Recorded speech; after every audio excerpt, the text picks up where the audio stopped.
Welcome to the EAU podcasts. In this episode, UROONCO BCa Chief Editor Dr. Pradere interviews Professor Santis on the results of the final analysis of the Phase 3 open-label randomized POTOMAC trial.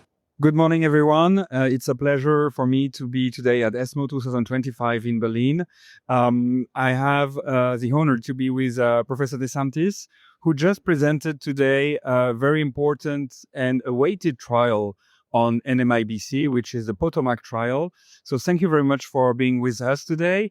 Can you give us some information about the rationale behind the study that you have presented today? Yes, hello. So thank you for having me. I had the pleasure to present the final results of the POTOMAC trial. And in POTOMAC, we set out to improve the standard of care for a high-risk NMIBC, which is, as you all know, a BCG induction and maintenance therapy. And this treatment has been around for more than 4 decades. So nothing has changed for the patients in that field. So our rationale was to improve BCG in the patient population with the also rationale that we saw that PD-L1 is upregulated with and after BCG. So we thought that resistance mechanisms might also be due to that. And so when immunotherapy and immune checkpoint inhibitors entered the field of bladder cancer, more advanced disease bladder cancer, we then thought that maybe the combination of BCG plus immune checkpoint inhibitor, and it was Durvalumab with POTOMAC, that combination could also be beneficial and reduce the risk of recurrence progression, and with that also reduce more interventions, more TURBTs, and cystectomy at the end of the day. Yeah, thank you very much. And I think this is also why the field is now moving so fast, because we also have the CREST trials and the ALBAN trial.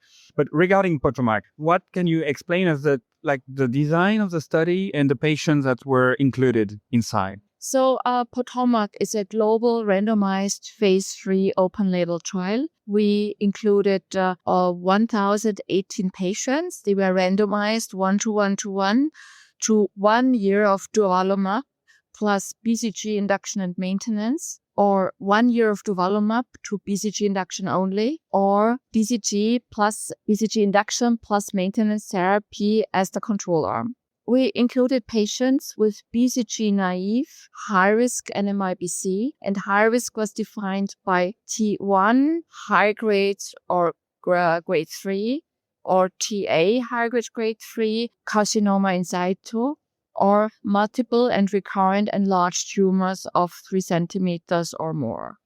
I think it's also something that is a bit different from the other ones, that you also included the multifocal recurrent large tumors. That's something that we have to strain regarding POTOMAC.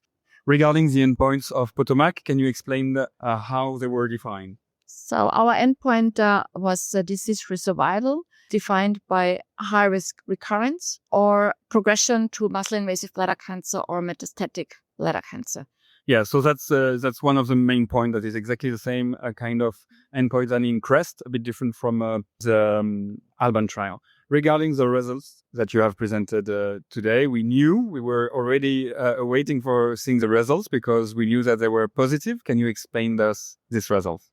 Yeah, so I'm very happy to announce that the trial was positive. We had a hazard ratio of 0.68 for the first endpoint disease-free survival with a p-value of 0.0154. The curves, the Kaplan-Meier curves, separating earlier than 4 months, and they stayed apart throughout.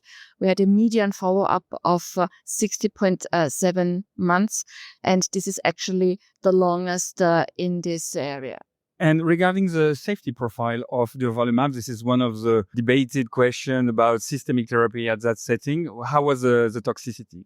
Well, the addition of Durvalumab added the known immune-mediated side effects. We had a total of 20% immune-mediated side effects of all grades. but it was only, if I may say so, 8% grade 3 and 4 adverse events. We could also luckily see that there were no immune-mediated deaths due to treatment with Durvalumab.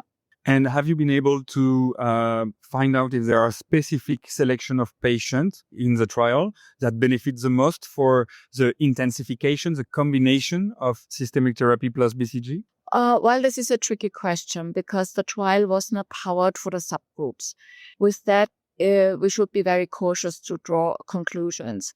There has been a lot of debate around the carcinoma in situ.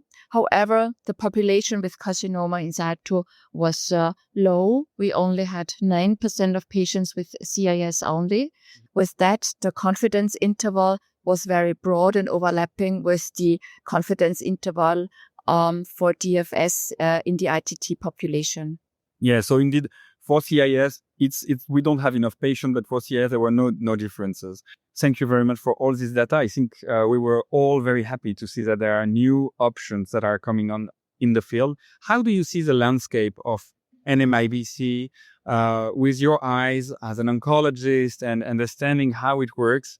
How do you see the place of this systemic therapy?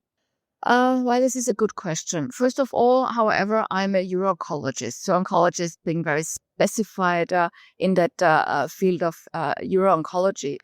For me, I think it is interesting to see how the field evolves. It started actually with BCG refractory disease, and there is a lot going on. And more trials are then now moving into the BCG-naïve setting. There are other trials also now competing with BCG standard therapy. I'm wondering if those comparator arms shouldn't be, for example, BCG induction maintenance plus Durvalumab for a year, or maybe Santis, because we showed that the combination is actually better in the ITT population. But maybe this is on another page. Yeah, definitely. It will require the next step once we will have all these new trials that are enrolling still patients or coming with new results within the next 2 years. Thank you very much for your time. It was a pleasure to have you on the UROONCO platform, and I hope to see you again. My pleasure. Thank you for having me, Benjamin. Thank you for listening to this episode of EAU Podcasts. To keep up to date with bladder cancer developments, visit our educational platform UROONCO Bladder Cancer. For more EAU podcasts, please go to your podcast app and subscribe to our EAU podcast channel for regular updates.